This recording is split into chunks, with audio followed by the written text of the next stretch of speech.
गुणातीतोऽक्षरं ब्रह्म भगवान् पुरुषोत्तमः जनो जानिदं सत्यं मुच्यते भवबंधनात्। कृपा करो मुझ ऊपरे सुखनिधि सहजानंद। गुण तमारा गाववा बुद्धि आपजो सुख कंद। गुण तमारा गाववा बुद्धि आपजो सुख कंद। श्री स्वामिनारायण भगवाननी जय। अक्षर पुरुषोत्तम महाराजनी जय। गुणातीतानंद स्वामी महाराजनी जय।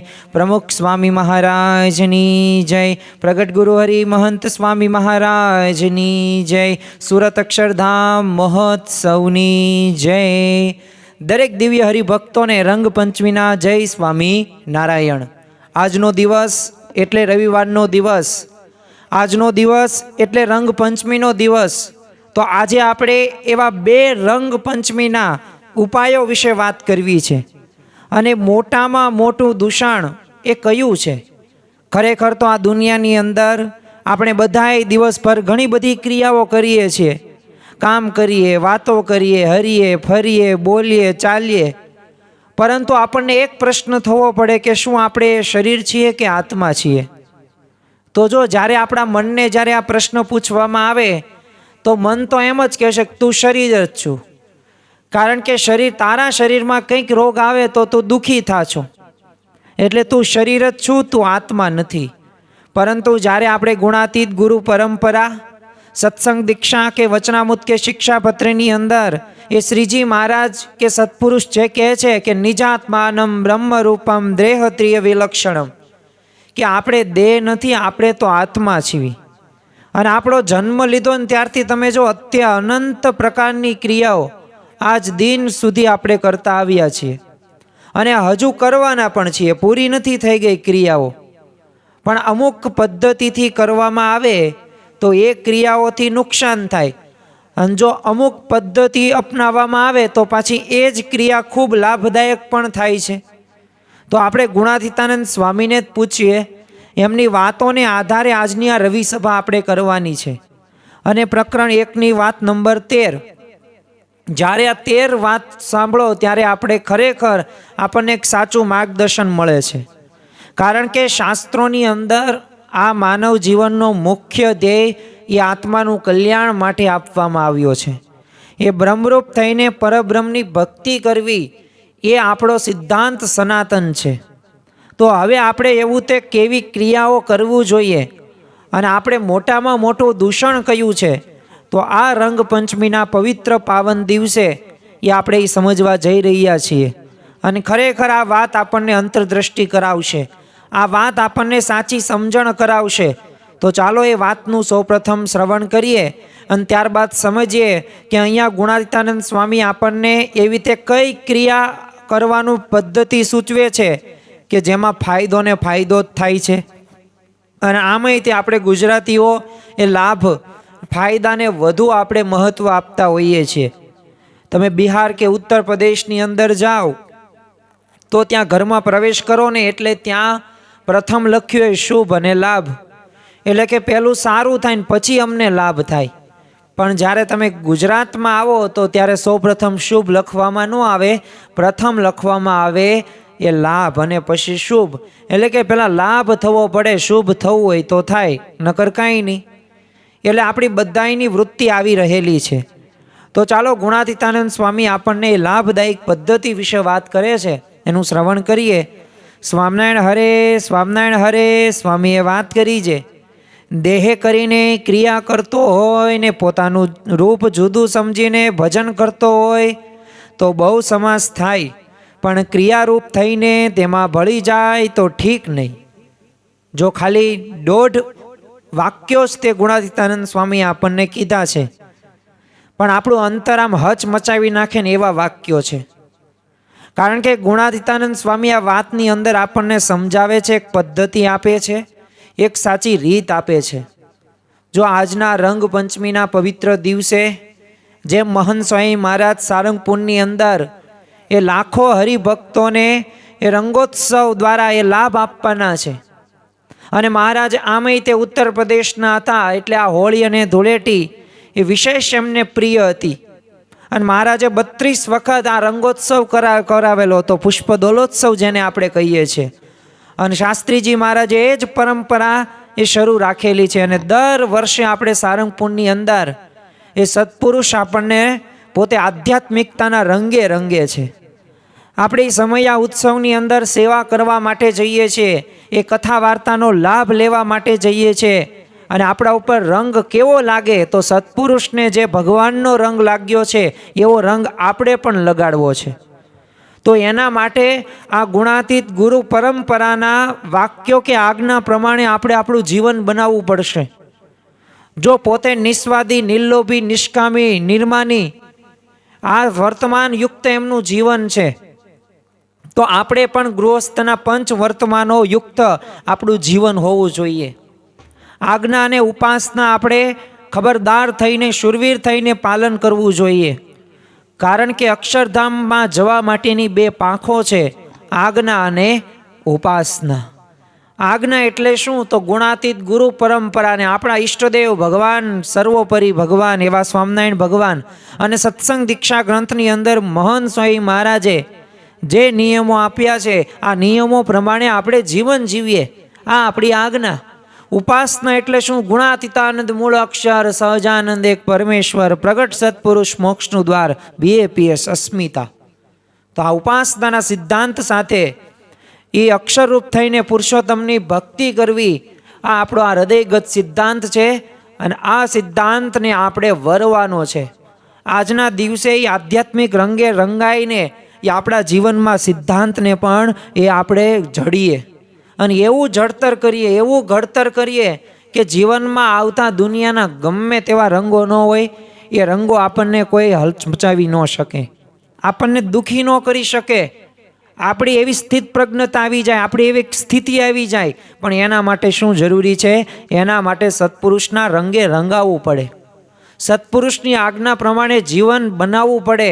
વાતો કરવાથી કે સાંભળવાથી આપણા જીવનની અંદર શાંતિનો અનુભવ નથી થતો, પણ જ્યારે નિયમમાં લાવો, અનુકરણમાં લાવો, ત્યારે એ શાંતિનો અનુભવ થાય છે. બાકી કથા તો કરવાવાળા કથા ઘણી બધી કરે છે. હું પણ બોલું છું, એમ તમે બોલો છો ને તમે સાંભળો છો ને હું સાંભળું છું. પણ જેના જીવનની અંદર એ આ કથા વાર્તા ઉતરી હોય, જેના જીવનની અંદર એવી શુદ્ધ મુમુક્ષુતા પ્રગટી હોય અને સત્પુરુષને રાજી કરવાનું તાન આવી જાય ને, તો એને ખરેખર રંગપંચમી લાગવું પડે અને એને આધ્યાત્મિકતા અને સત્પુરુષના રંગે પોતે રંગાઈ જાય. અને એક વખત રંગે રંગાઈ જાય, એક વખત મહાત્મ જ્ઞાન યુક્ત નિશ્ચય થઈ જાય, તો પછી ભગવાન અને સંતને અર્થે શું ન થાય? અરે એને અર્થે તો લોક લાજનો ત્યાગ જ થાય. સ્ત્રી પુરુષનો ત્યાગ કરે, પુરુષ સ્ત્રીનો ત્યાગ કરે, ધનનો ત્યાગ કરે, એ પૈસાનો ત્યાગ કરે, સંપત્તિનો ત્યાગ કરે, માનનો ત્યાગ કરે, આવડતનો ત્યાગ કરે. પણ જો મહાત્મ જ્ઞાન યુક્ત નિશ્ચય થાય ને તો શક્ય છે. તો આપણે એવો મહાત્મ જ્ઞાન યુક્ત નિશ્ચય કરવાનો છે. નિષ્ઠામાં ખામી ન હોવી પડે, પતિવ્રતાની ટેક રાખવાની છે અને શૂરવીર થઈને આ ઉપાસનાની અંદર આપણે અક્ષર પુરુષોત્તમના યોદ્ધાઓ છીએ. તો આજના આ રવિવારના દિવસે, આ રંગપંચમીના દિવસે આપણે સૌ કોઈ આ સંકલ્પ સાથે આગળ વધવાનું છે. અને ખરેખર રીત અગત્યની છે. કેવી રીતથી આપણે, કેવી સમજણથી આ સત્પુરુષ સાથે જોડાઈએ છીએ, એ સમજણ જ તે આપણને એ આત્માનું કલ્યાણ માટે જવાબદાર છે. એટલે અહીંયા આપણને રીત શું શીખવે છે ગુણાતીતાનંદ સ્વામી? કે પોતાને દેહરૂપ ન માનીએ અને ભજન કરતાં કરતાં ક્રિયા કરવી.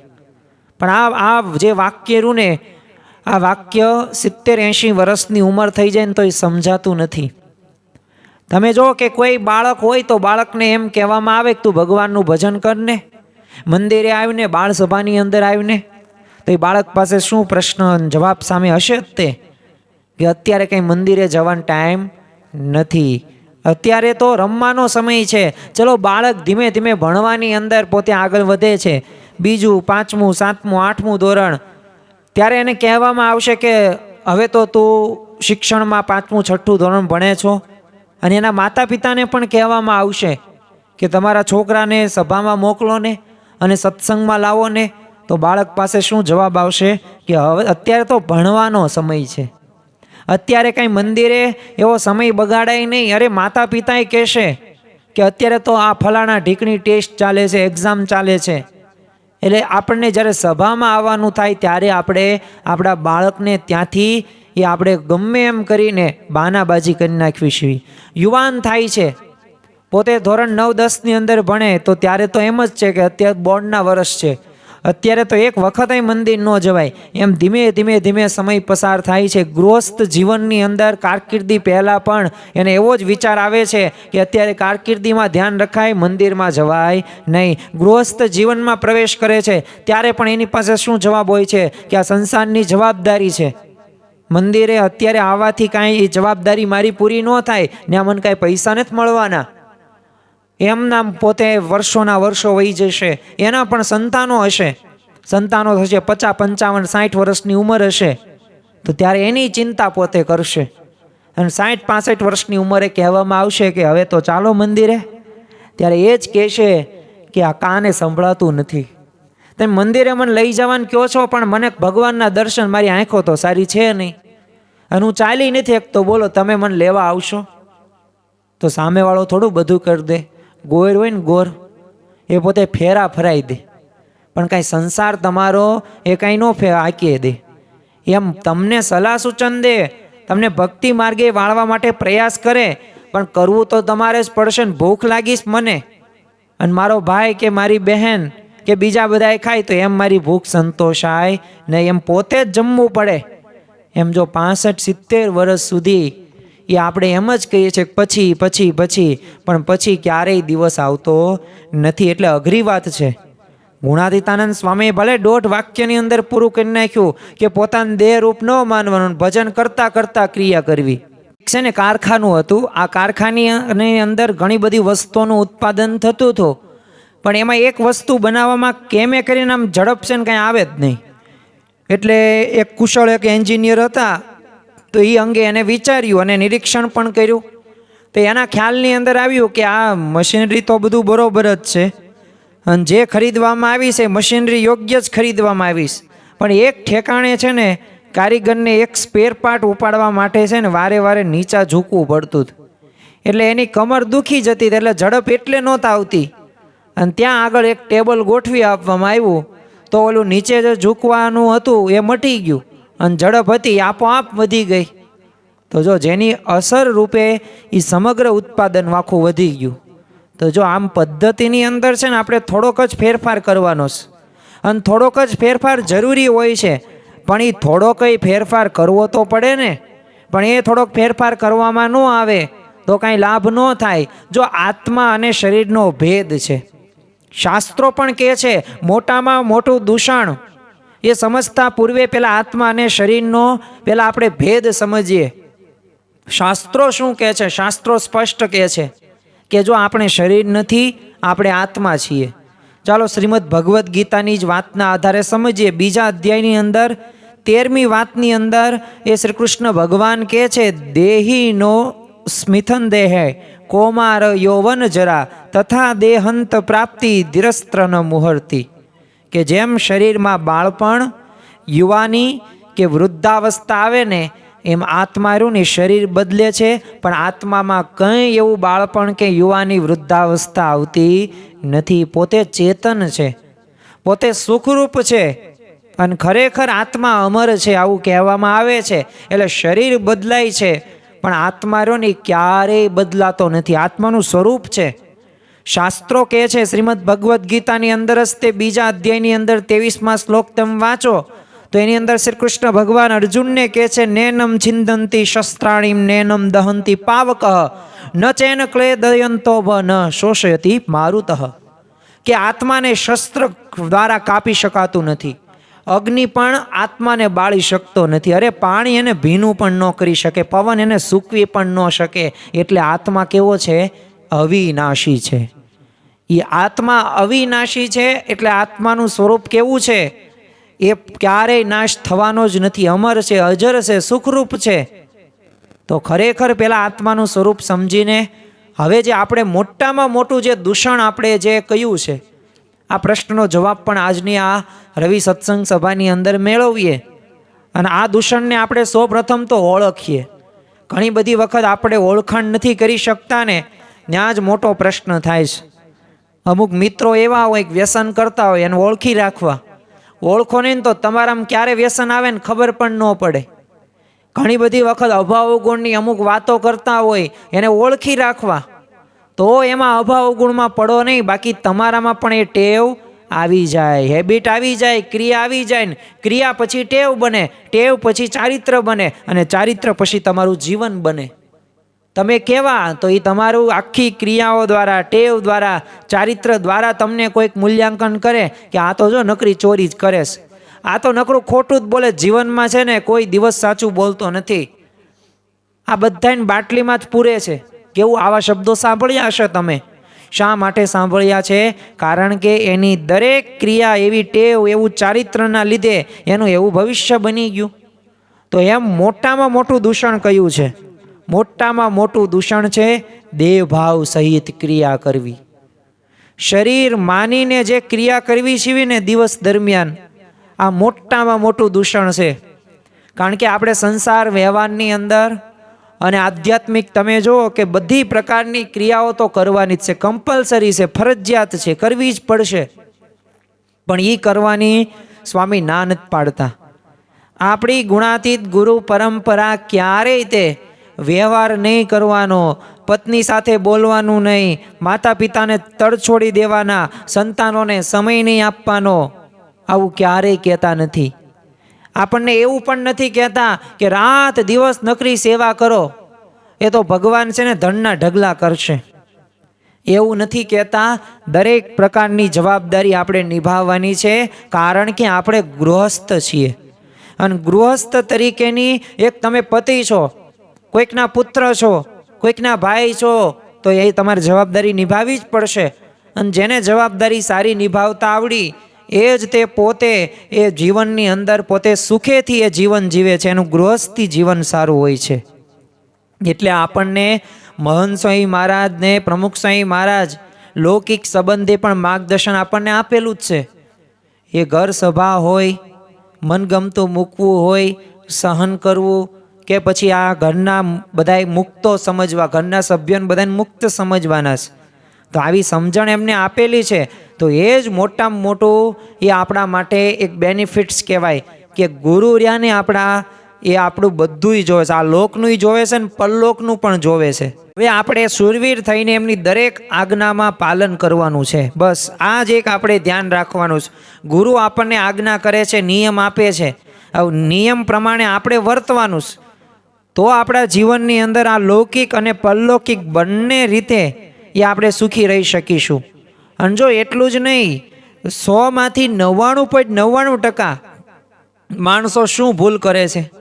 ક્રિયા કરતાં કરતાં એટલા બધા આમ ક્રિયામય બની જાય કે એની પાછળ પોતાનું જે આમ મૂળ ધ્યેય હોય ને, મૂળ ધ્યેય એટલે કયો? મોક્ષ.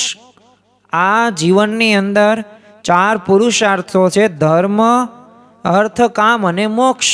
મોક્ષ અગત્યનું છે, કારણ કે દુર્લભો માનુષો દેહો, દુર્લભ એવા મનુષ્ય દેહમાંથી જ, આ યોનિમાંથી જ આપણને મોક્ષ મળશે. અને મોંઘો મળ્યો છે આ મનુષ્યનો અવતાર. હવે એને આપણે આ 184ની અંદર જો ભટકશું ને તો મોક્ષ થવાનો જ નથી. એટલે દેવોને પણ દુર્લભ છે આ મનુષ્ય દેહ, કારણ કે મનુષ્ય દેહમાંથી જ ભગવાનની પ્રાપ્તિ શક્ય છે. એટલે આપણે એટલા બધા ક્રિયામય બની જઈએ કે મોક્ષ ભૂલાઈ જાય. અને અંતરમાં શું આવે છે? ઘણા બધા દોષો બોનસની અંદર આવી જાય અને એવા પ્રધાનપણે થઈ જાય છે, એનું ભાન રહેતું નથી. તો જો દેહભાવ ન છૂટવો ને એ એક મોટામાં મોટું દૂષણ છે. એટલે આ મોટામાં મોટા દૂષણને આપણે સમજવાનું છે. હું તમને થોડાક હશે 10 થી 12 પ્રસંગો આ રવિ સભાની અંદર કહેવાનો છું કે જે પ્રસંગો સાંભળીને આપણને અંતરદ્રષ્ટિ થશે. પણ આપણે મુદ્દો એક જ છે કે આ મોટામાં મોટું દૂષણ અને જે 2 ઉપાયો દ્વારા આપણે એને એ બરખાસ્ત કરવાનું છે, નાશ કરવાનું છે. એક ડોસાને છે ને સંતોએ ઘરની છે ને મમતા મૂકવા સમજાવ્યા કે હવે તમે આ બધા સંતાનો અને ઘરના સભ્યો પ્રત્યે આ થોડીક આસક્તિ રહીને એને ભાવના રહી અને તમે મૂકો. તો એણે શું કીધું કે મારા સિવાય ઘર ચાલે નહીં. હવે જો આવી આસક્તિથી અપમાન સહન કરીને પણ ઘરે પોતે રહ્યા, પણ મંદિરે ન આવ્યા, પણ બીજે જન્મે બળદ થઈને એ જ ઘરની સેવામાં લાગી ગયા. તે સંતોએ ફરી આસક્તિ છોડવાનું કીધું, પણ ન માન્યા. તો ત્રીજે જન્મે પોતે કૂતરો થઈને ઘરનું ધ્યાન રાખવા લાગ્યા, પણ સંતોનું કહ્યું માનીને જો આસક્તિ એને છોડી નહીં, તો જો આ જન્મ પછી જન્મ થયા. એમ આપણા જીવનની અંદર જો ભગવાન અને સત્પુરુષને ગુણાતીત ગુરુ પરંપરા ઘણી બધી વખત આપણને વાત કરે જ છે, પણ આ વાતને આપણે સમજી શકતા નથી. એ જ મોટામાં મોટો પ્રશ્ન છે. એક વખત વિશ્વાસ રાખીને એમાં જો જોડાઈ જઈએ ને, તો આપણામાં કામ ક્રોધાદિક લોભો દૂર થાય. આ દેહ પ્રત્યેના દેહના સંબંધો પ્રત્યેની જે આસક્તિ રહીને એમાંથી અનાસક્ત થઈને એ ભગવાનમાં આપણે આસક્ત થઈએ અને ભગવાનની મૂર્તિનું આપણે સુખ લઈએ. ગઢાળીના આંબા શેઠ હતા, પોતે કાપડના વેપારમાં એવા તન્મયને કે રાતના સ્વપ્નમાં એક ગ્રાહક સાથે છે ને રકઝક કરવા લાગ્યા. તે ગ્રાહક 5 રૂપિયા માગતો અને શેઠ 6 રૂપિયા કહેતા. તે છેવટે લે રૂપિયા 5.5માં અને એમ પોતે તોડ કાઢીને સ્વપ્નમાં એનો તાકો ફાડી નાખ્યો. હવે એ તો ખરેખર પોતે સૂતા હતા અને ઓઢેલો એ ચોફાળમાં 2 કટકા કરી નાખ્યા. હવે જાગ્યા ને ત્યારે જોયું કે વેપાર તો થયો નહીં અને આ ચોફાળના ચીથરા થયા. તો આવો જો વેગ લાગી જતો હોય છે. આપણે પણ જો આ દિવસ દરમિયાન જો કામ કરવાનું જ છે, જવાબદારી નિભાવવાની જ છે, પણ એ જવાબદારી નિભાવતા તે આત્મા રૂપે વર્તવાનું છે. અને આત્મા રૂપે વર્તશો ને તો ઘણો બધો પ્રકારનો ફાયદો આપણે થશે જ. તે જો સંતો આપણને શું કહે છે કે શરીરથી ક્રિયા કરો, મનથી ભગવાનને યાદ કરો અને સમજથી પોતાને આત્મા માનવાનું સમજણ જ એક રાખવાની. ભગવદ્ ગીતાની અંદર 200 જે બીજો અધ્યાય છે ને એમાં 48મો શ્લોક છે. તો એની અંદર શ્રી કૃષ્ણ ભગવાન કહે છે યોગસ્થ કુરુ કર્માણી, કે યોગમાં રહીને કર્મ કરો. એટલે ભગવાનના સ્મરણમાં રહીને જો ક્રિયા કરવામાં આવે ને તો એ દરેક કર્મર્યુને ભક્તિ બની જાય. અને કેવી રીતે આપણે ક્રિયા કરવાની, તો એક સરસ મજાનો એક દ્રષ્ટાંત સંતો ઘણી બધી વખત આપે છે કે એક રાજા છે ને પોતે નાટક જોવા જાય છે. તો નાટકમાં એક માણસ ભિખારીનો પોતે વેશ પહેરીને આવ્યો. તે લોકો તેને સાચો ભિખારી જ માની રહ્યા હતા, પણ એ માણસને ખબર હતી કે હું કાંઈ ભિખારી નથી, હું તો કલાકાર છું. એટલે એને અંદરથી કોઈ કંઈ દુઃખ થતું નહીં.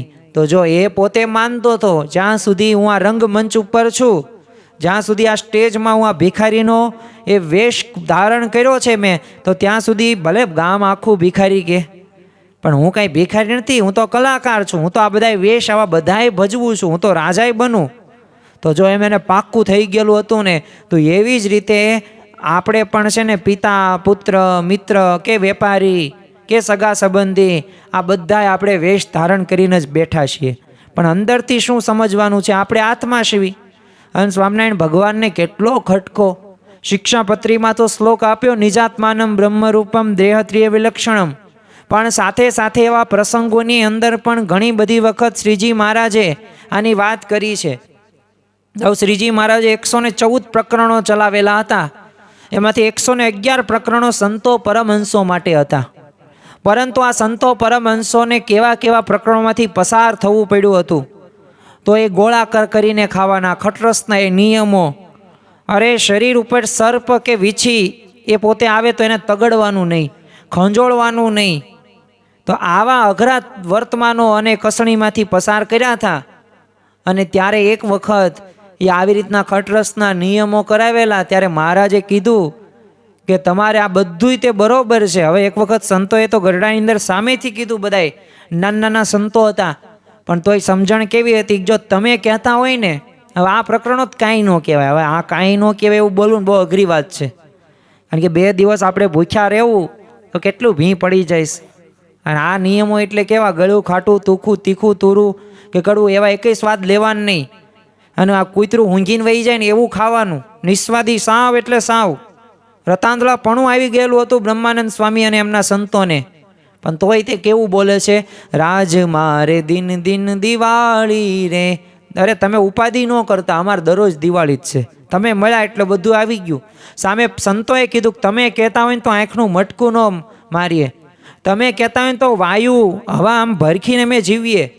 એટલે સંતો કે શ્રીજી મહારાજ સંતોની આ વાત સાંભળીને કીધું કે મને ખબર છે તમે આ બધું કરી શકો છો અને કરી શકવાના જ છો મને રાજી કરવા માટે, પણ તમે એક વાત માનો કે હું શરીર નથી, હું આત્મા છું, હું દેહ નથી, હું આત્મા છું. આ વાત જ સમજવાની છે. મહારાજ આવું સ્પષ્ટ કહી દીધું. એક બાળકને તો એની જ્ઞાતિ કીધું, એને કેટલી વખત કીધું કે જો તું આ નથી, તું છે ને આત્મા છું બોલતો, તો ઓલો બાળક કે હું આત્મા છું. તો ફરી વખત થોડોક સમય તો પછી તું કોણ છું? તો એ કે હું ફલાણો જ્ઞાતિનો છું. ફરી વખત મહારાજે 10 વખત બોલાવ્યું. પછી પાછું થોડોક સમય તો પાછો આવ્યો, તું કોણ છું? તો ઓલો કે હું ફલાણી જ્ઞાતિનો છું. મહારાજે કેટલી વખત એનો સમય એમને આપ્યો પોતાનો કિંમતી, હું આત્મા આત્મા આત્મા આત્મા, રિવિઝન કેટલું કરાવ્યું. તો અંતે ઓલો બાળકને શું થયું? હવે આ મહારાજને આ જ જાણવું છે ને, તો એને શું કીધું? જો હું આત્મા છું તમારે કહેવાયથી, બાકી હું તો ફલાણા જ્ઞાતિનો જ છું. પણ જો એને પોતાનું વર્ણાશ્રમ કે પોતાની જાતિ મૂકી નહીં. તો જો આવું છે દેહ કરીને આપણે એટલા બધા તન્મય થઈ જઈએ છીએ ને, પછી આપણે આત્મા શિવની માનતા જ નથી. મહંત સ્વામી મહારાજ પણ સત્સંગ દીક્ષા ગ્રંથની અંદર એમનો પ્રિય શ્લોક આ જ છે, નિજાત્માનમ બ્રહ્મરૂપમ દેહત્રિય વિલક્ષણમ. તેઓ પણ આ જ વાત કરે છે અને આ જ આપણે સમજવાનું છે. તો આ દેહના સંબંધીઓ આપણને દુઃખી કરી શકે નહીં. બાકી જો આ દુનિયા તો છે, સંસાર છે, સુખ દુઃખનો દરિયો, તેમાં તરી શકે કોઈક જ તરિયો. એ પ્રશ્નો આવવાના જ છે. દરેકના જીવનની અંદર પ્રશ્નો છે. જો રામ ભગવાનના જીવનમાં પ્રશ્નો હોય, સ્વામિનારાયણ ભગવાનના જીવનમાં પ્રશ્નો હોય, દાદા ખાચરના જીવનમાં પ્રશ્નો હોય, શ્રી કૃષ્ણ ભગવાનના જીવનમાં પ્રશ્નો હોય, સંતો ભક્તોના જીવનમાં પ્રશ્નો હોય, તો શું આપણા જીવનમાં પ્રશ્નો ન હોય? હોય જ તે. સામાન્ય આપણે પામર જીવ છીએ, પણ ભગવાનમાં અને સંતમાં જો વિશ્વાસ રાખીને આગળ વધીએ ને, તો ખરેખર આપણે આગળ વધી શકીએ છીએ. તમે જો પરમ હંસાનંદ સ્વામી હતા, પોતે સારસ્વત ભણેલા અને પોતે ગુરુ કહેવાતા. આમ તો એમને ગૌશાળાની સેવા સોંપી તો ગાયોમાં એવા રસબસ થઈ ગયા ને કે ગૌશાળામાં જ આસન કર્યું અને પછી પાછું સાધુમાં આસન થયું જ નહીં. એટલે ઘણી બધી વખત જો આ વિષયના સંબંધિત આપણે આવીએ ને, વિષયમાં એટલા બધા ગરકાવ થઈ જઈએ, બહાર આવવા નામ જ ન લઈએ. એ આ જ સંસાર છે ને આ જ જો નટની માયા જેવું છે. ભગવાને કળ ચડાવી એનું વચનામૃત એક છે. જેમાં આપણે કોઈક મેળાની અંદર જઈએ અને રમકડા એવા ખરીદવી ને, તેમાં ચાવી જેટલી તમે ભરાવો એટલું રમકડું આમાં પોતે ઢોલકું વગાડે, પછી કલબલિયા વગાડે, પછી આમાં ડિસ્કો કરે અને પછી ચાવી પૂરી થઈ જાય એટલે પૂરું. પણ આ ભગવાને કેવી કળ ચડાવી છે, આ ચાવી ક્યારે ઉતરે જ નહીં. મહારાજે શું કીધું? પૃથ્વીના 2 ભાગ કરો અને એમાં કોઈ દિવસ પાણી ભરાય નહીં. એવી જ રીતે આ વિષયોનો પાર આવે એમ છે જ નહીં. જેટલું ભોગવો ને એટલું વધુ ભોગવવાનું મન થાય. તો આ જો વિષયોનું સુખ છે, કાંઈ સુખ મળવાનું નથી છેલ્લે અંતે. ગમે એટલું ભોગવ્યા પછી એમ જ થશે, ફરી વખત પીઝો ખાઈ લો, ફરી વખત પિક્ચર જોઈ લો, ફરી વખત આ વાંચી લો, ફરી વખત આ જોઈ લો. આ વિષયો આવા છે. એટલે વિષયોમાંથી બહાર આવવા માટે અખંડ ભગવાનનું ભજન કરવાનું છે. હજી તો આપણે આ રંગ પંચમીના પવિત્ર દિવસે અને રવિવારના દિવસે એ 2 ઉપાયની તો વાત કરવી છે, પણ એ પૂર્વે આ મોટા મોટા દૂષણને પહેલાં સમજવું જ પડશે. કારણ કે નહીં સમજીએ ને ત્યાં સુધી આપણે એમ જ બહાર નહીં આવી શકીએ. ઓળખાણ જરૂરી છે. ઓળખતા નથી ને એટલે જ દેહભાવ સહિત આપણે ક્રિયા કરવા માંડવીશું. આનંદાનંદ સ્વામી હતા, પોતે મંદિરની ખેતી સંભાળતા, એટલે આમ બળદ જોડવામાં પોતે નિષ્ણાંત. તેઓ છે ને ધામમાં ગયા, તે મહારાજ એમને લેવા આવ્યા. તેઓ મહારાજની પાછળ પોતે દિવ્ય દેહે ચાલતા. તે એમને જોયું કે નીચે એક છે ને ખેડૂત બળદને જોડવા બહુ મથતો અને એકઈ રીતે જોડાતા જ નહોતા. તે બળદો ખસી જતા. તે આ જોઈને સ્વામીથી છે ને રહેવાયનું નહીં અને ખેડૂતને મદદ કરવા પોતે દોડી ગયા. તે પાછા આવ્યા ને ત્યારે મહારાજ તો જતા રહ્યા. તો જો આમ ક્રિયારૂપ થઈ જવું તો એ મોટામાં મોટું દૂષણ છે. ભગવાન તેડવા આવ્યા છે છતાં પણ એ સ્વભાવ ક્યાં છે? દેહભાવ સહિત એ ક્રિયા કરે. બળદ ક્યાં આપણા સગા વાલાસ, અને એ એમનું કલ્યાણ કરશે, આપણે આપણું કલ્યાણ કરીએ. જો અહીંયા કલ્યાણનો સ્વાર્થ રાખવો. આપણે એવું નથી કહેતા કોઈ વ્યક્તિને આપણે સત્સંગની વાત કેવી જ નહીં. સત્સંગની વાત, ભજનની વાત, સાચી વાત કહેવામાં કંઈ પ્રશ્ન જ નથી. કારણ કે એકને સત્સંગી કરો, એક બ્રહ્માંડ ઉગારી એનું પુણ્ય મળે. એ સેવાની વાત નથી, એનો સ્વાર્થ તો એ તો આપણે કરવાનું જ છે, પણ આપણે આપણા જીવનું કલ્યાણ કરવું છે ને, એ સ્વાર્થ મનાઈ જવો પડે તો આપણા વાંધો આવે નહીં. પ્રમુખ સ્વામી મહારાજ જો ઘણી વખત સમજાવતા કે ક્રિયારૂપ થઈ જવું એટલે શું, તો આપણું આહનિક એટલે નિત્ય પૂજા હોય, દર્શન હોય, સભા હોય, એ કાર્યને લીધે રહી જાય અને એ ભૂલાઈ જાય, એટલે બસ એ ક્રિયારૂપ થઈ જવું એ ગણી શકાય. એટલે હવે આપણે અંતરદ્રષ્ટિ કરવાની કે આજનો આ રવિવારનો પવિત્ર દિવસ છે, આપણે સમયસર સભામાં આવ્યા? શું આપણે સંપૂર્ણપણે એ સભાની અંદર બેઠા અને વૃત્તિ પણ અહીંયા જ રાખી કે બસ દેહિક રીતે સ્થૂળ રીતે બેઠા પણ આપણું મન તો બીજે છે? તો સમજવાનું આપણે દેહભાવ સહિત ક્રિયા કરવી છીએ. તો આપણા મન ધાર્યું આપણે કરીએ છીએ, ભગવાન અને સંતનું ગમતું નથી કરતા, એ સ્પષ્ટ ખ્યાલ આપણને આવી જાય. એટલે દેહભાવ આવવા રૂપી દૂષણ હોવા છતાંય તે એ આપણે ક્રિયા કરવી ને તો એ મુકાશે નહીં, તો કઈ રીતે કરવી? તો એના બે ઉપાયો ગુણાતીતાનંદ સ્વામી આ વાતની અંદર સમજાવે છે. પણ જો એ પૂર્વે આપણે એક વાત ધ્યાન રાખવી જોઈએ કે આપણે આત્મા રૂપે વર્તવાનું છે, તો જ જીવનની અંદર શાંતિ આવશે. અને જ્યારે માણસ પોતાનું શરીર માને ને ત્યારે જો અહંકાર, મમતા, રાગ, દ્વેષ, ઈર્ષા, કામ, ક્રોધ, લોભ આ બધુંય થાય છે. પણ જો એક વખત આત્મા સમજાઈ જાય, એનું સ્વરૂપ સમજાઈ જાય, તો આખું મન શાંત થઈ જાય. એટલે એવી રીતે આપણે વર્તવાનું છે. જેમ આપણે ગમે તેટલી મોંઘી કાર હોય તો એ કારમાં બેસેલો માણસ રહ્યો ને એ પોતે કાર નથી. એમાં આ રહ્યું ને શરીર રહ્યું ને એ આપણું સાચું સ્વરૂપ નથી, એ આત્મા રહ્યું ને શરીર નથી, એનાથી એક અલગ છે. તો એ પ્રમાણે આપણે વર્તવાનું છે, તો આપણા જીવનની અંદર એ શાંતિ આવશે અને તો અખંડ ભગવાનનું ભજન આપણે કરી શકીશું. હવે આપણે આ રવિ સભાનો બીજો ભાગ એટલે કે હવે આપણે ઉપાયો કરવા. તો પછી ચલો પ્રશ્ન તો આપણને છે કે આપણે છે ને દેહભાવ સહિત ક્રિયા થઈ જઈશ, અને આ વિષયોનું એવું ચક્ર છે ને કે એ ચક્ર એ આપણા ગળા કાપ્યા જ છે, અને આ સ્વભાવ પણ આપણને નડે જ છે. કારણ કે શ્રીમદ ભગવદ્ ગીતાની અંદર કીધું છે, જ્ઞાની હોય ને એ સ્વભાવને આધીન જ તે પોતે ક્રિયા કરતો હોય છે. પણ હવે આપણે ગુણાતીતાનંદ સ્વામીના આ વાતને આધારે પૂછીએ કે તો અમને ઉપાય આપો, કારણ કે તમે ઉપાય આપશો ને અમે એ પ્રમાણે કરશું તો અમારા જીવનની અંદર અમે આત્મા રૂપે વર્તી શકીશું. અને ઉપાય પાછા એવા લિમિટેડ આપજો જેથી અમને યાદ પણ રહે. તો ચાલો આ રંગ પંચમીના દિવસે આ રવિવારની સભાની અંદર એ આપણે એવા બે ઉપાયની વાત કરીએ. એક તો પહેલો ઉપાય કયો? પોતાનું રૂપ આત્મા માનવાનું. અને બીજો ઉપાય કયો? ભજન કરતા કરતા ક્રિયા કરવાની. બસ ટૂંકું ટચ આ બે ઉપાયો જો આપણા જીવનની અંદર આવી જાય તો આ બધુંય કામ સિદ્ધ થઈ જાય. દરેક ક્રિયા, દરેક કર્મ આપણી ભક્તિ બની જાય અને ભગવાનને આપણે અર્પણ પણ કરી શકીએ.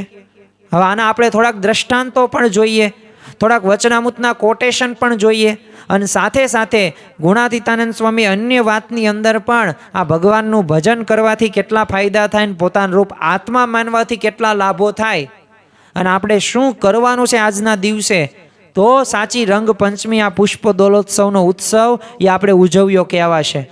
પ્રથમ જ તે ઉપાયની આપણે વાત કરીએ તો એ ઉપાય કયો છે? તો પોતાનું રૂપ આત્મા માનવું.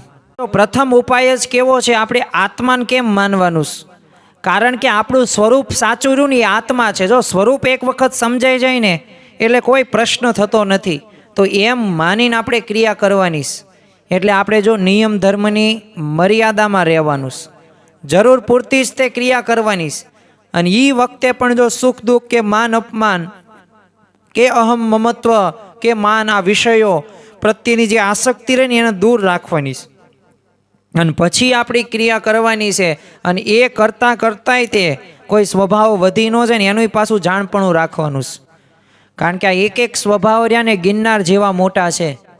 આ સ્વભાવોમાંથી આપણે ઉગરવાનું છે. અને આ ભગવાન મળ્યા, આ સંત મળ્યા, આ સત્સંગ મળ્યો તો મોટામાં મોટો લાભ શું?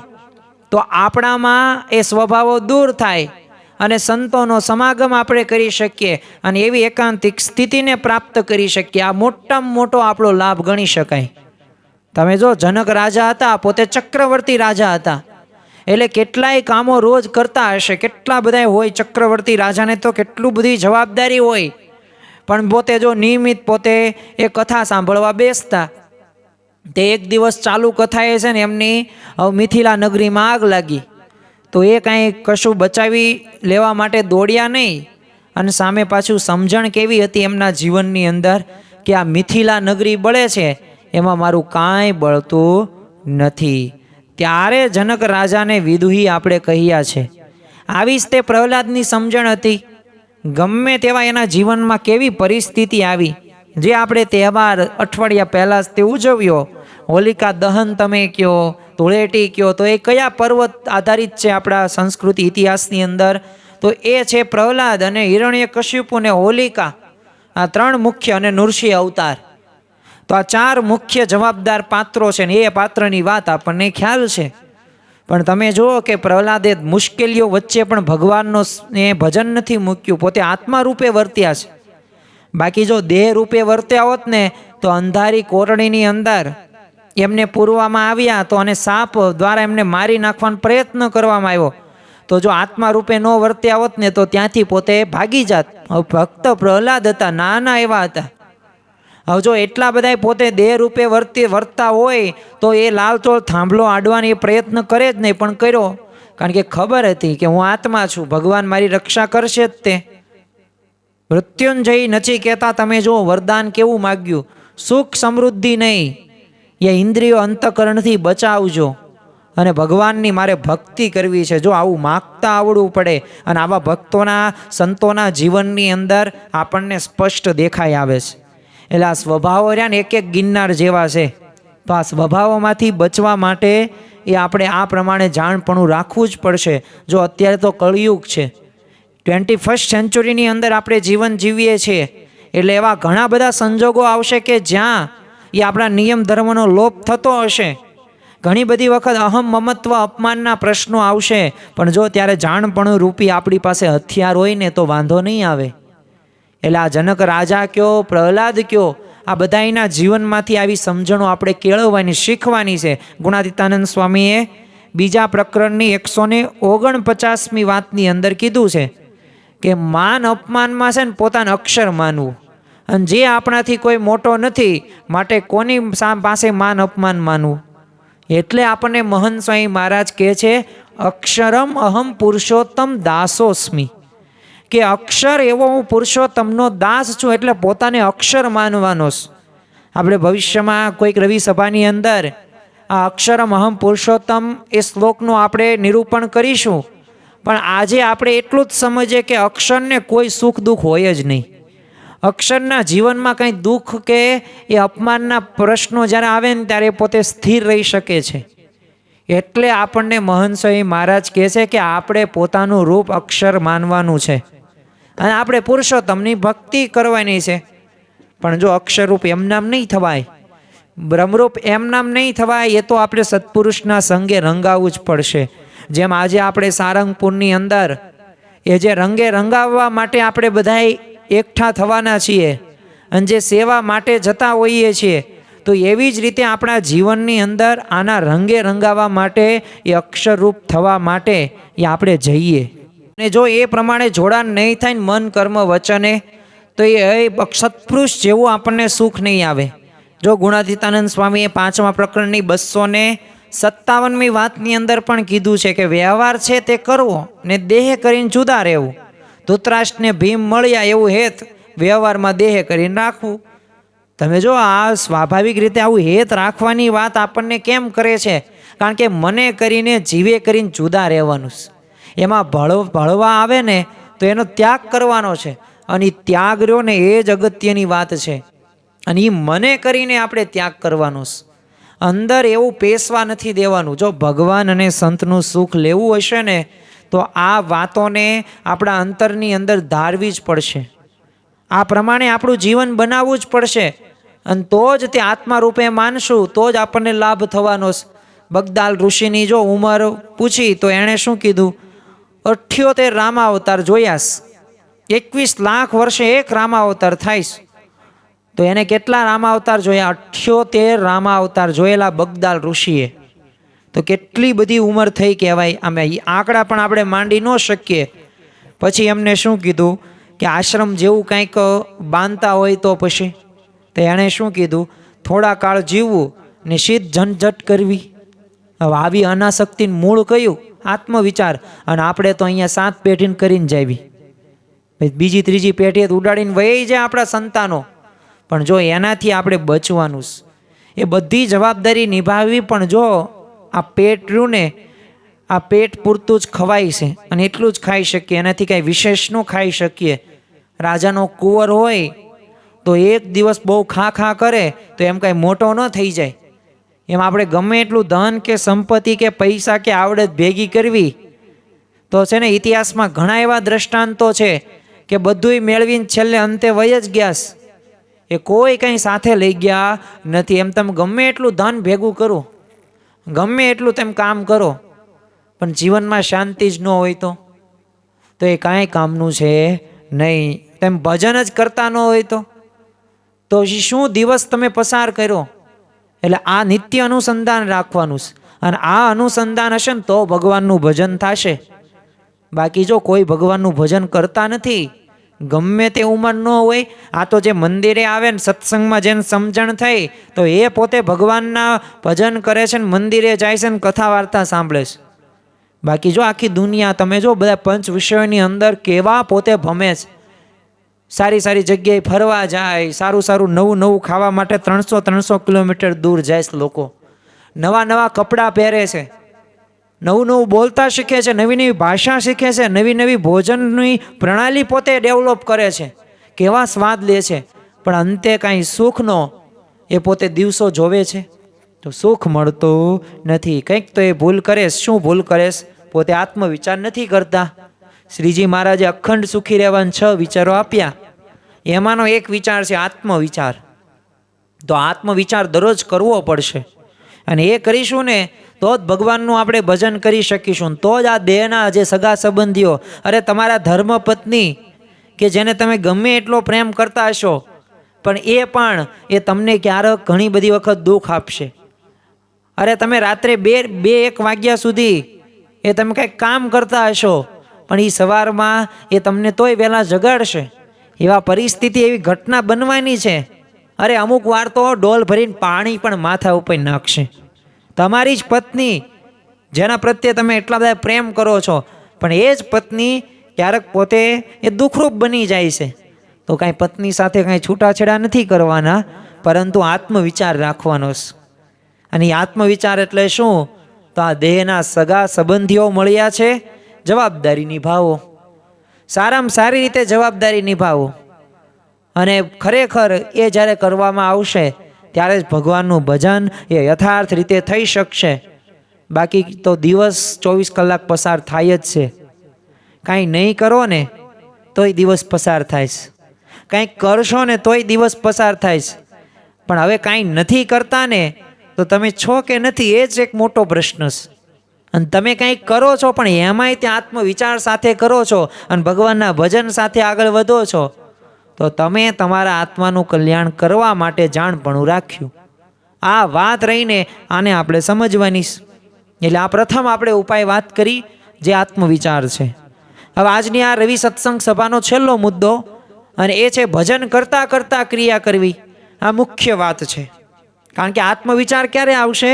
આ ભજન ભગવાનનું કરતાં કરતાં આત્મવિચારનું જ્ઞાન આવશે.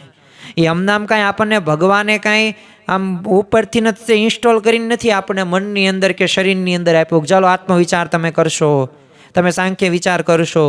તો એવું ભગવાને કાંઈ ઇન્સ્ટોલેશન નથી આપેલું. આપણે આપણું કર્મ સ્વતંત્ર રાખ્યું, કરવું જ પડશે ને આપણે જ કરવું પડશે, કોઈ અન્ય વ્યક્તિ કરી દેશે નહીં. તમારે સુખી થવું હોય તો તમારે તે સુખના સાધનો એ શાસ્ત્રોના આધારે, સંતોના આધારે એ સમજવા પડશે, યાદ રાખવા પડશે ને કરવું પડશે. ભગવાન તમને અંદરથી કાંઈ સુખની કે વિચારની કાંઈ પ્રેરણા નહીં આપે, પણ જો ભગવાનનું ભજન કરશો તો તમે સારી રીતે કરી શકશો. એટલે દરેક ક્રિયા આપણે ભજન કરતાં કરતાં કરવાનું.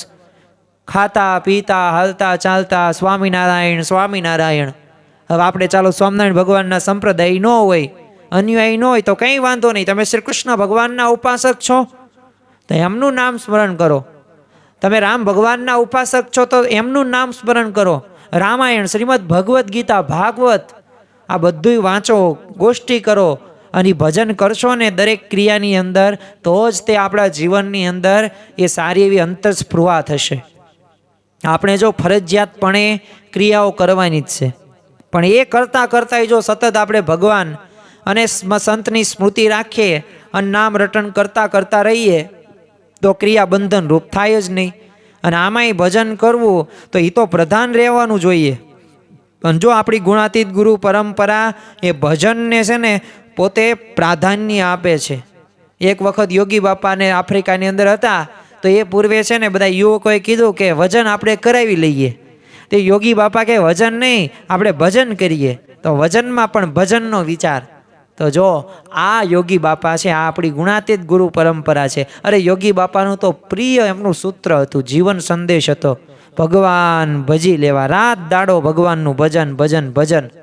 તો આ ભજનની વાતો એમનામ નથી કરતા, કારણ કે એમને એ ભગવાનનું સુખ પોતે લે છે, એ ભગવાનના સુખનો અનુભવ કરે છે. તો એમ આપણે પણ દરેક ક્રિયાની અંદર એ ભગવાનનું ભજન કરવાનું.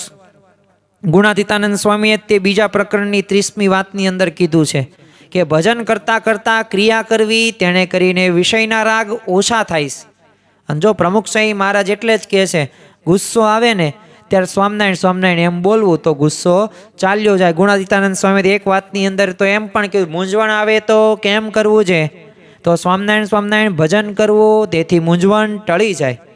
મૂંઝવણમાં પણ સ્વામિનારાયણ સ્વામિનારાયણ. અરે દુઃખો વિપરીત પરિસ્થિતિઓ વચ્ચે પણ સ્વામિનારાયણનું ભજન એ અખંડ રાખીશું ને તો આપણા જીવનની અંદર સુખ આવશે. તો સાચી આ રંગપંચમી આજના રવિવારના દિવસે આપણે ઉજવી કહેવાશે.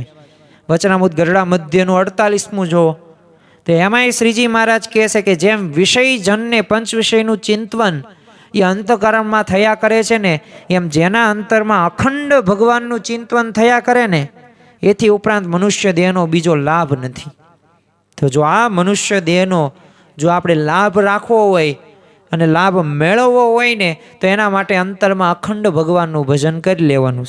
મધ્યનું 11મું જો, તો એમાં એ આખું વચનામૃત તમે જો તો એનો સારાંશ કયો છે, એનો હેતુ શું છે? તો જેમ ઘી ખાધવાથી રોગ થયો હોય તો એનો ઉપાય માટે આપણે વૈદ્ય પાસે જઈએ અને એ દવા આપે, અને પાછું વૈદ્ય શું કે જો ઘીમાં જ લેવાની, તો આપણે શું કહીએ, લે અલા ભલા માણા, આ ઘીના લીધે આ રોગ થયો અને હજી મને તમે ઘી ખાવાનું કહો છો. પણ ઓલા વૈદ્ય શું કે એ જે તે ઘી ખાધ્યું ને એનાથી રોગ થયો, પણ હવે હું તને જે માત્રામાં કહું ને એ માત્રામાં તું આ દવામાં ઘી મેળવજે ને પછી ખાજે. તો જો માત્રા ભળી વૈદ્યની, તો એ જ ક્રિયા રહી તો એ કેવી થઈ ગઈ? સુખરૂપ થઈ ગઈ. એ જ ઘી કેવું થઈ ગયું? સુખરૂપ થઈ ગયું, અને એ જ દવા થઈ ગઈ. તો એમ છે ને આપણે દરેક ક્રિયાની અંદર ભગવાનના ભજનની માત્રા ભળે ને તો બંધનકારી રહે નહીં. એટલે આ વાતને આપણે યાદ રાખવી જોઈએ. ગુણાતીતાનંદ સ્વામીએ ત્રીજા પ્રકરણની 32મી વાતની અંદર કીધું છે કે ભજન કરતાં કરતાં ક્રિયા કરીએ ને તો અંતરમાં ટાઢું રહે, અને અંતરમાં ટાઢું જોઈને મોટા પુરુષ બહુ રાજી થાય, અને જેની ઉપર મોટા રાજી થાય તો તેનો જીવ સુખીઓ થઈ જાય. તો જો ભગવાન અને સત્પુરુષ આપણને મળ્યા તો એનાથી મોટી વિશેષ વાત બીજી કોઈ છે નહીં. તો મન કર્મ વચને એ આપણે ભગવાનનું ભજન કરવાનું, અને એ ભજન કરીશું તો આપણો જીવ સુખી સુખી સુખી જ રહેશે. સુખિયા થવા માટે, અંતરમાં ટાઢું રાખવા માટે એ આપણે સત્પુરુષને, ભગવાનને રાજી કરવાનો વિચાર રાખવાનો. રામદાસ સ્વામીને જો ગુણાતીતાનંદ સ્વામીએ વંથલી મોકલ્યા અને આખે રસ્તે પોતે ભજન કરતા હતા. તેમણે વ્યવસ્થિત રીતે આખે રસ્તે ભજન કર્યું ને તો વંથલી પહોંચ્યા ને ત્યારે એમને કાંગરે કાંગરે એ મહારાજની મૂર્તિના દર્શન થયા. તો જો ભજનથી શક્ય છે, પણ એમને દરેક ક્રિયાની અંદર ભગવાનનું ભજન. બોટાદના શિવલાલ શેઠ તમે જો કે એક પ્રસંગ આવે છે કે પોતે જુનાગઢ એ સમાગમ કરવા માટે ગયેલા, તો કોની સાથે? એમના પિતા ભગા દોશીને એક બીજા એક સગા સંબંધી સાથે. તો ગાડાની અંદર બેઠેલા, તો શિવલાલ શેઠના હાથની અંદર તો માળા જ હોય, ભજન જ કર્યા રાખે, અને એ પાછી જ્યાં પેઢીની જે વ્યવસાય કરતા એની આગળ મહારાજની મૂર્તિ રાખે, નિત્ય અનુસંધાન રાખે. અને 6 મહિના થઈ ગયા, એક હવેલી ચણાઈ ગઈ, પણ એમને ખ્યાલ નહીં. એમના સાળી એમના ઘરે આવેલા, 6 મહિને ખબર પડી કે પોતાના સાળી એમ ઘરે આવ્યા છે. આ તો એ પાછ ક્યારે ખબર પડી કંસારમાં એ જ્યારે ઘી નાખ્યું થોડુંક વધુ નખાઈ ગયું, આમ ઉપર જોયું, શિવલાલ શેઠ તમે ક્યારે આવ્યા? ત્યારે સાળીને ખબર પડી કે ઓહો 6 મહિના થઈ ગયા ને મને કાંઈ બોલાવ્યા નહીં, ખબર નહીં તમને. ખોટું થોડુંક લાગી ગયું, પણ આ તો સગા સંબંધીએ કીધું કે આ શિવલાલ શેઠની સ્થિતિ તેવી થઈ ગયેલી.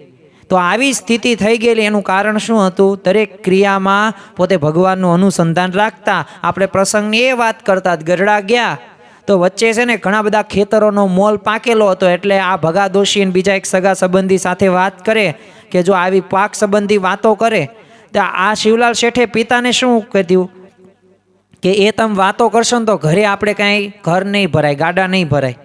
એટલે આપણે ભગવાનનું ભજન કરતાં કરતાં જઈએ ને તો આપણે આ સમાગમનું સુખ આવે અને ભગવાનની મૂર્તિનું સુખ આવે ને પછી તો ભગા દોશીએ એ પ્રમાણે કર્યું. તો જો કેવું દરેક ક્રિયાની અંદર બસ ભગવાનનું નામ. એક ડોશીને છે ને રે સગ પણ હરિવરનું સાચું રે, આ કીર્તનની પંક્તિ છે ને બહુ ગમી ગઈ. તો વારે વારે ગાયા જ કરે. પછી પોતે સત્સંગી નહોતી, પણ અંત સમયે અવસ્થા આવી અને મહારાજ એને તેડવા આવે છે અને કીધું કે એ હરિવર છે ને હું જ છું, જે તું આ ભજન કરે છે તો જો આટલો ફાયદો થાય. એક બિન સત્સંગી પોતે એક વ્યક્તિ હતો, પોતે ગઢડાના મંદિરનો દરવાજો આમ પહેલી વાર જોયો અને એને એવો ગમી ગયો ને કે કાયમ એ દરવાજો પોતે સંભાળ્યા કરે. તે અંત સમય આવ્યો ને તો મહારાજે દરવાજો એ હાથમાં લઈને તેડવા પધારે છે. પ્રમુખ સ્વામી મહારાજ જો ઘણી વાર સમજાવે છે કે જેમ ગાડી ચલાવનારા એક્સલેટર, બ્રેક, સ્ટીરિંગ, રસ્તો, બીજા ચાલનારા એ તમામની ઉપર એક જ સાથે ધ્યાન રહેશે.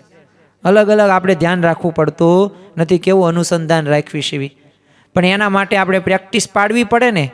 એમ ક્રિયા કરતાં કરતાં એ ભજન કરવાની પ્રેક્ટિસ પાડવાની. જેમ ગાડી ચલાવો ને તેમાં બ્રેક આવે, ક્લચ આવે, સાથે સાથે એ તમારે ગેર પાડવા એ પણ પાડવા પડે, સાઈડ લાઇટ પણ કરવી પડે. કેટલું બધું યાદ રાખો. તો બસ એ બધી ક્રિયાઓ એક સાથે થઈ જાય છે ને સારી રીતે. પાછું અહીંથી વિશેષ તમારે જોવાનું બંને સાઈડ, લેફ્ટ હેન્ડ રાઈટ. પાછું આગળ ખાડા છે કે નથી, કોઈક વાહન આવતા નથી કે પાછળ વાહન કેવા આવે છે એ ધ્યાન રાખવાનું, આગળનું ધ્યાન રાખવાનું, બધું ધ્યાન રાખવાનું. તો એ આપણે કેવી વ્યવસ્થિત ગાડી ચલાવીએ છીએ. પ્રેક્ટિસ પાડીને એટલે થઈ ગયું. બાકી શરૂઆતમાં પહેલો દિવસ હતો તો આપણે ગાડી ચલાવી એકતા નહોતા. બસ એમ પ્રેક્ટિસ છે ને આ ભગવાનના ભજન કરવાની પ્રેક્ટિસ પાડવાની છે. તો જો આજે આપણે આટલું તો ખાસ કરવું. આ રંગપંચમીનો પવિત્ર દિવસ છે અને રવિવારનો દિવસ છે. તો જેમ મહંત સ્વામી મહારાજ સારંગપુરની અંદર આપણને સૌ કોઈને રંગવાના છે અને આપણે એ રંગવા માટે એ આપણે લાભ લેવા માટે જઈએ પણ છીએ, સેવા પણ કરીએ છીએ. પણ આપણે શું સમજવાનું છે કે વ્યવહાર કે આ સંસારની જવાબદારી એ ગુમસ્તાની પેઠે નિભાવવાની છે, પણ માલિક ભગવાનને માનવાના છે. એકડો ભગવાન છે ને ભગવાનનું ભજન છે. જેમ બંધિયાના ડોસાભાઈ પોતે ચોટલી સુધી વ્યવહારમાં ડૂબેલા હતા. ચોટલી સુધી વ્યવહાર, એટલો બધો વ્યવહાર કરતા હતા, પણ મહારાજે ત્યાગી થવા માટે બોલાવ્યા ને તાત્કાલિક નીકળી ગયા. કોઈને ભલામણ પોતે કરી નહીં અને રોકાણા પણ નહીં. તો આવી સ્થિતિ આપણે પણ રાખવાની છે અને કરવું જ પડશે. સર્વ કરતાં ભગવાનને માનવાના. આ બીજી વાત આજની રંગપંચમીના પવિત્ર દિવસે અને આજની રવિ સભાની અંદર આ વાતને આપણા રંગે રંગાઈએ કે લાભ કે નુકસાન એમાં હરખ શ્રોક નહીં. નેનપુરના જો દેવજી ભગત જુવાન જો દીકરો હતો, એકનો એક દીકરો હતો, ધામમાં ગયો ત્યારે એમણે શું કીધું? સુખ્યો હતો ને વધુ સુખ્યો થઈ ગયો. દેવજી ભગત તો ખેતરે વહી ગયા. શા માટે? જો ઘરે રહો તો બધા ખરખરો કરવા આવે, બેસણામાં આવે, પાછું રો કકળ કરે, ભગવાનનું ભજન ન થાય. ખેતરે વહી ગયા ને બસ ભગવાનનું ભજન કરે, ઘરે તાળા મારીને વહી ગયા. અને એની પત્નીને શું કીધું કે જો આ હાંડલો ભરીને તું ઘી લઈ જા મહારાજને અને રસોઈ આપજે. અને અહીંયા ગઢડાની અંદર એ દેવજી ભગતના ધર્મપત્ની આવે છે. મહારાજ પોતે બિરાજમાન હતા. હવે દાદા ખાચરના દરબારની અંદર જીવુબા, લાડુબા અને એક પાંચુબા કરીને 6 વર્ષના બાળકી હવે પોતે ધામમાં ગયા ને એવો રો કકળો હતો. તો મહારાજને થોડાક દિવસ સુધી તો 7-8 દિવસ સુધી બસ ખાવાની અંદર શું મિષ્ટાન કાંઈ નહીં. એટલે મહારાજને કાંઈ આસક્તિ નહોતી મિષ્ટાનમાં, પણ ખાલી બસ રોટલો અને સામાન્ય એવું શાક. એટલે કીધું કે આ કેમ થયો, આ તો બધાને અસર થશે. તેમાં એ તો આ દેવજી ભગતના ધર્મપત્ની આવે છે, પણ જો ત્યારે જીવબા લાડુબા અને સાચી સમજણ આપી હતી એટલે આવો પ્રસંગ ઊભો કર્યો. મહારાજે કીધું કે આ જુવાન જો દીકરો હતો આમનો, અને તોય કેવા જોવો તો આમની સમજણ જો. ત્યારે લાડુબા જીવબાને ખબર પડી કે આપણે તો આ દેહના સંબંધી, શરીરના સંબંધી, કે મહારાજ અહીંયા રહ્યા છે, અહીંયા રહે છે ને આપણને કથા વાર્તા કરીને, તોય આપણે એવી સમજણ ન રાખી. અને પછી એમને સમજણ પછી એવી સાંખ્યની કરી નાખી. એટલે તમે જો સ્વામિનારાયણ સંપ્રદાયની અંદર આ સમજણ આપણને જોવા મળે છે કે ગમે તેવો એ મૃત્યુ થાય પણ સમજણ કઈ છે? સાંખ્ય વિચારની. એમાં કાંઈ રાજી નથી થતા, અંદરથી દુઃખ લાગે, પણ વિચાર કેવો છે? ભગવાનના ધામમાં ગયા. તો આ વિચાર સાથે આ સ્વામિનારાયણ સંપ્રદાયના અનુયાયીઓ પોતે આગળ તો ભગવાન સર્વ કરતા હરતા છે. સુખ્યો હતો ને વધુ સુખ્યો થઈ ગયો, આવા શબ્દો એમ નામ નીકળે નહીં. એ જ્યારે ભગવાનનું ભજન કરે ને આત્મા રૂપે વર્તે ને તો જ શક્ય છે. કોઈ વિષયમાં આસક્તિ આપણે રાખવાની જ નથી. ઉમરેઠના ગંગાદત્ત હતા, પોતે આંબલીવાળી દાળના પોતે શોખીન, અને એ દાળમાં આંબલી નાખવાની એવી ખટાશ આવી જ પડે. અમુક ઘણા બધા જો સ્વાદ્યા સ્વભાવના હોય. તે મહારાજનો સમાગમ કરવા માટે જાય છે એ અને એમના પુત્ર. તે આંબલી સાથે લઈ ગયા, તે આંબલી ખૂટી ગઈ. તે પોતે શ્રીજી મહારાજને કીધું કે હવે બસ હું સમાગમ મેં કરી લીધો, મારે ઘરે જવું. મહારાજ કે તમે જ કહેતા હતા ને મહિનો સમાગમ કરવાનો છે, અઠવાડિયું 10 દી થયા છે. એક બસ તો હાલો ને તમે કહો રોકાઈ જાઓ. રોકાઈ ગયા. 2 દી થયા, ન ચાલ્યું. ઓલી આંબલીવાળી દાળ રહી નોટ મળતી. તો ફરી વખત ગયા. તે એ કહે કે હવે બસ મહારાજ જવા દો ને, હવે બધું ઘરે છોકરા બધા રેઠા છે, ધર્મપત્ની, એનો છોકરો આરે જ હતો. એના છોકરાએ શું કીધું? ફોડ પાડી દીધો હોય એવું કહી દઉં. મને બાળકો તો નિર્દોષ હોય, કહી જ દે, તેમ ગમે એટલું છુપાવ. એ કહે કે મહારાજ એમને તો સમાગમ કરવા માટે આવ્યા હતા, પણ એમની આંબલી ખૂટી ગઈ. તો મહારાજ કે એમાં શું, અહીંયા આંબલી મગાવી નાખશું? કે નહીં, અમારા જેવી આંબલી અહીં ન મળે. લો, આંબલીના લીધે સમાગમ મૂકીને ગયા, એ ગયા જ તે. તો જો ખોટી સમાગમમાં મૂકીને પોતે જતા રહ્યા, તો આપણને જો ટીવી, સિનેમા, બજારું ખાણીપીણી, લસણ ને ડુંગળી ને વ્યસનો, ખોટી સોબતો, હવે આસક્તિ રહી જશે તો સત્સંગ મૂકી દેવાનો વારો આવશે. અને આ બધા કુસંગીઓ છે. ભગવાન આપણને નિયમ ધર્મ આપે છે તો એ આપણા લાભ માટે જ આપે છે. આપણું સારું થાય ને એટલે જ ત્યાં વિષયોમાં સ્વભાવમાં ન આવીને એટલે જ આ નિયમ ધર્મયુક્ત જીવન બનાવે છે. અને છેલ્લું એક વાત, નિરંતર સ્વામિનારાયણ મંત્રનો આપણે જાપ એ શરૂ જ રાખવાનો છે. અને ભગવાન સ્વામિનારાયણ, મહંત સ્વામી મહારાજ, પ્રમુખ સ્વામી મહારાજ, એમની સ્મૃતિ સાથે પ્રયત્ન કરવાનો છે. અગતરાયના પર્વતભાઈ હતા, ખેતરમાં હળ ચાલતું હોય તેના ઉપર બેસીને પ્રત્યક્ષ મહારાજને જમાડે, માનસી પૂજા પોતે કરે.